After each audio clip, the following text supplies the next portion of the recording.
Throughout all of human history, there is one thing that has divided human beings more than anything else. No, not race, not religion, not even politics. I'm referring, of course, to the eternal fight between good and evil, between left-footed people who are intent on destroying the planet and all that is holy, and right-footed people who are inherently kind, generous, and honest. Whether it be Gladstone and Disraeli, Gore Vidal and William F. Buckley, or Biggie versus Tupac, the root of all great feuds throughout time, upon close inspection, is the fact that one was left-footed and the other was right-footed. I jest, of course, though it's not quite as ridiculous as it sounds. For thousands of years, left-handed, more so than left-footed people, have faced significant discrimination from the right-handed majority, extending beyond the fact that almost all tools simply weren't built for them. Left-handed people were often treated as being untrustworthy or morally dubious, and naturally left-handed children were often forced to use their right hand instead, despite obvious difficulties. The word sinister, which today means something akin to menacing or evil, was just the Latin word for left. But such was the animosity towards left-handed people, that is the etymology of the word. Discrimination of left-handed people has thankfully reduced greatly over the last 100 years, but it is still a problem in some cultures and societies. Anyhow, that is just one of my typically rambling and totally irrelevant tangents, since today's video is all about left and right-footed footballers. Only 12.1% of people identify themselves as being left-footed, so there should be no comparison between a left and right-footed 11. However, 22% of footballers are left-footed, meaning that left-footers are disproportionately represented within the world of football, and they are even more disproportionately represented among the all-time greats. Ferenc Puskás, Diego Maradona, Lionel Messi. It has always fascinated me why there are so many left-footers among the pantheon of football's greatest ever players, despite making up just 12% of the overall population. So today I thought I'd take a look at how a current left-footed 11 would stack up against their more numerous right-footed counterparts. Of course, that meant picking between a large number of left and right-footed players in each position, and you may well disagree with some of those selections. There will be honourable mentions as I go through, so you can mix and match in your heads as per your own preferences, but the real point is to see how the two teams stack up and compare side by side. Unlike with the normal 11, I won't go through player by player, but position by position instead. So, the goalkeepers, defenders, midfielders, and finally the forwards, starting with the left-footed 11, before coming to the right-footed 11, and then, finally, giving my thoughts on how they compare. Without further ado then, here is the left-footed 11 that I came up with. In goal, it was a choice between Ederson and Thibaut Courtois, which could have gone either way, with an honourable mention for Wolves and Portugal number 1, Rui Patricio. I went for Ederson because I think he's slightly better all-round than Courtois, and he certainly has the sweetest left foot of any goalkeeper on the planet. The back four, from right to left, reads Emerson, Aymeric Laporte, David Alaba, and Jordi Alba. The right back spot was, unsurprisingly, by far the toughest to fill in this entire 11. Whilst you sometimes get right-footed left backs, it is vanishingly rare to find left-footed right backs at the highest level. Versatile Villarreal fullback Jaume Costa is equally comfortable at left or right back, and he could easily have featured, but in the end I went for Chelsea deputy Emerson, who again plays primarily as a left back, but can deputise at right back, and I think he's probably a slightly better option than Costa, so he starts. At centre-back, whilst I have opted for Alaba and Laporte, some of you might quite reasonably pick the likes of Giorgio Chiellini, Presnel Kimpembe, or Daley Blind ahead of one, or indeed both of my selections. Clearly, both Alaba and Laporte would prefer to play on the left side of a centre-back pairing, but of the two, I think Laporte is the best suited to playing on the right, given that he is a little bit more two-footed than David Alaba, who only recently converted from playing as a left-back to centre-back last season. Left-back was perhaps the most competitive single position within this entire 11, as the polar opposite of right-back, and I honestly think you can take your pick from 5 or 6 outstanding candidates. They include the likes of Theo Hernandez, Andy Robertson, Alphonso Davies, Jose Haya, Kieran Tierney, Sergio Reguilon, Alex Sandro, and Ferland Mendy. I think pretty much all of them are fantastic and all have their pros and cons. I wouldn't argue with anyone picking Hernandez, Robertson or Davies, but I just went for Jordi Alba since he has been superb this season, and he does have a quite brilliant left foot. Moving into midfield, and I've gone for a 3 with Atletico all-rounder Sol sitting in between two Silvers. The holding position was another absolute minefield, and I very nearly opted for Adrian Rabiot. Other candidates include Fabian Ruiz, Ismail Benacer, Thomas Delaney, and Daley Blind once again. But whilst I don't think he's been at his best this season, Sol Niguez is still a fantastic footballer, and I think he probably brings the most to this team out of any of them. And I think his work rate and intelligence would come in particularly handy. Former teammates David and Bernardo Silva start ahead of him, David Silva, obviously now playing for Real Sociedad in the autumn of his career.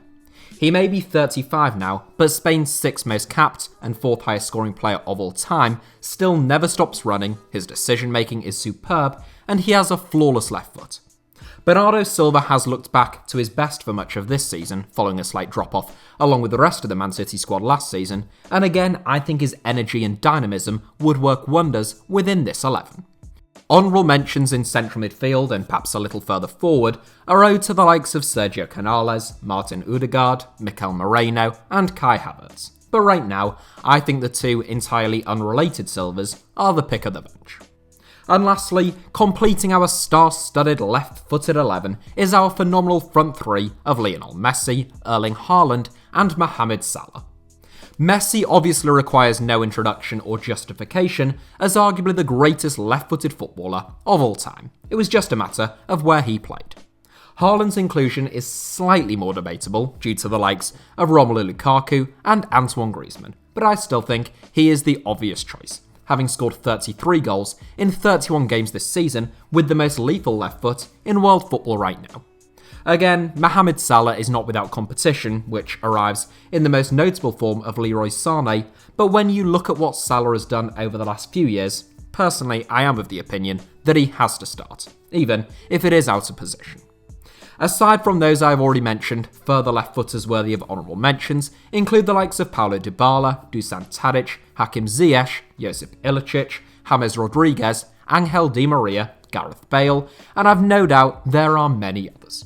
A quick word for Ousmane Dembele, who is so two-footed that he could play in either 11, but whilst greatly improved this season, he still hasn't hit the required heights just yet to make either 11.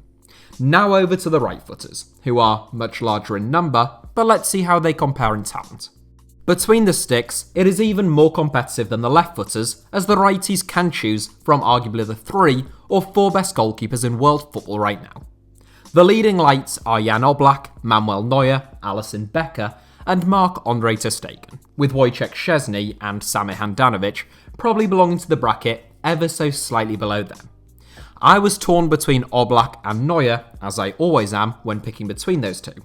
I think that Neuer has the better right foot, but I still think Oblak is the most consistent and difficult to beat keeper on the planet. You can make up your own minds, but I just edged towards the Slovenian. Across the back 4, again from right to left, it reads João Cancelo, Virgil van Dijk, Ruben Dias and Danilo. I think there's 1 or 2 controversial ones in there, which I'll come to before you bite my head off. Right back presents an incredibly difficult selection dilemma, in my eyes, and it could have gone to any one of João Cancelo, Trent Alexander-Arnold, Achraf Hakimi and Dani Carvajal. I think you could make a compelling case for all 4 of them, but having spent far too much time deliberating between them, I just went for Cancelo, who has been absolutely majestic this season. Centre-back is probably the most controversial of all, primarily the exemption of Sergio Ramos. If I could pick a back 3, it would have been composed of Sergio Ramos, Virgil van Dijk and Ruben Dias, and I only narrowly opted for Dias ahead of Ramos. The reality is that Van Dijk was the best centre-back on the planet prior to his ACL setback, and Ruben Dias has been just as dominant since arriving in the Premier League, completely transforming Manchester City's backline. Just as I said he would, when I said that they should sign him about a year before they did. Anyhow, on the flip side, Ramos is still arguably Real Madrid's most important player, aged 35, and makes a huge difference to them when fit, having missed around half this season through injury. I went for Dias and Van Dijk but I can totally understand why others would make a different decision. And I offer up very honourable mentions to the likes of Sergio Ramos, Rafael Varane, Marquinhos, Stefan de Vrij, Milan Skriniar, Jules Koundé, Jose Jimenez, Nicolas Zola, and I could quite easily go on. But I best stop somewhere and say a quick word for our left back. It is not as hard to find a right-footed left back as it is to find a left-footed right back, but it is still among the weaker positions in terms of depth in this 11. Dani Carvajal can deputise at left back, but is really a right back, and the same goes for Napoli fullback Giovanni Di Lorenzo. Roma star Leonardo Spinazzola does play more predominantly at left back, but the standout candidate in my eyes is Danilo, who has played at left back, right back, and centre back in a back three for Juventus this season. He's looked great in all three roles, and that's enough to earn him a starting berth in this 11. In midfield, I've gone for a wingless diamond formation with the right-footed 11, but I'll cover the next 6 players in brackets of 3 once again, starting with the 3 midfielders, Joshua Kimmich, Kevin De Bruyne, and Bruno Fernandes. Again, I feel a Real Madrid player has been very hard done by, and I am eagerly anticipating the abuse for my extreme Premier League bias in the comments. The player I'm referring to is Luka Modric, who is aging like a fine wine at the Santiago Bernabeu, aged 35, and only misses out due to Bruno Fernandes' routinely blistering form at Old Trafford. Kevin De Bruyne's inclusion was never in any doubt, and nor was Joshua Kimmich's, though he could have started at right back, but I thought it better to play him in his favoured current role. Honourable mentions in that holding midfield role go to Casemiro, N'Golo Kante, Fabinho, Fernandinho, and Rodri, whilst the honourable mentions further forward include Luka Modric, Toni Kroos, Paul Pogba, Miralem Pjanic, Pedri, Frenkie de Jong, Koke, Leon Goretzka, and many more. The front three in the right-footed 11 presented the most nightmarish selection dilemma among either of the two teams, with 2 players who I was desperate to include being forced to miss out, in favour of a front three of Cristiano Ronaldo and Robert Lewandowski, with Neymar operating in a sort of free role behind them. Honourable mentions in the wide areas and in that number 10 position go to talent including the likes of Sadio Mane, Eden Hazard, Heung-min Son, Raheem Sterling, Felipe Coutinho, Jack Grealish, and Serge Gnabry, among others. Meanwhile, further forward, you have the likes of Karim Benzema, Sergio Aguero, Luis Suarez, Zlatan Ibrahimovic, and Marcus Rashford, again, among many, many others, all forced to miss out. In fact, Rashford should probably have been in the previous category of wingers, don't mind that. Anyhow, the 2 names that it really hurt to overlook were Kylian Mbappe and Harry Kane, though, who I think are among 2 of the best players on the planet right now, but I simply couldn't find a place for them. All I can do is offer up my sincere apologies, but how could anyone leave out Neymar, Ronaldo, or Lewandowski? No, not for me. I think Neymar in some respects would be the most valuable asset within this 11. Whilst just about everyone else could be replaced, I think all of the alternatives to him in that position would represent significant downgrades. With the likes of Kimmich, De Bruyne and Fernandes providing for him, not to mention the 2 fullbacks, and Ronaldo and Lewandowski ahead of him, I think Neymar would light up any game in this 11, constantly picking up pockets of space and causing absolute mayhem. There's not a lot that I can say about Ronaldo and Lewandowski. Between them, they have scored 72 goals in 70 games this season, and keeping both of them quiet for 90 minutes in this 11 would be nigh on impossible for any backline, world-class left-footers or otherwise. So, after all of that, which 11 would come out on top? Well, that is a question for all of you, as much as it is for me, after making your own personal adjustments to each of my 11s, but I'll offer up my thoughts just for what it's worth. I think the right-footed 11, on the balance of things, is slightly stronger across the entire pitch. Emerson is obviously a weak spot at right back in the left-footed 11, and as good as David Alaba, Emerick Laporte and Solar, I think that triangle that would likely become a back 3 when the fullbacks push on isn't as formidable as the opposing 3 of Virgil van Dijk, Ruben Dias and Joshua Kimmich. On the balance of things, I just think the right-footed 11 have slightly stronger foundations and slightly more dynamism and cutting edge going forward. With that being said, we cannot overlook the fact that the left-footed 11's front 3 reads Lionel Messi, Erling Haaland and Mohamed Salah. That is a trio that has scored 87 goals between them so far this season and have 112 goal contributions in total. I also think that in David Silva and Bernardo Silva, they have a bit more structure and balance in midfield than the right-footed 11, even if they don't quite possess the star power of De Bruyne and Fernandes. I'm saying that the right-footed 11 would edge it, but with both teams to score, either a 2-1 or a 3-2 win, and if they were to play 10 times, I'd expect the right-footed 11 to win 5 or 6 of them, with a couple of draws and a couple of wins for the left-footers.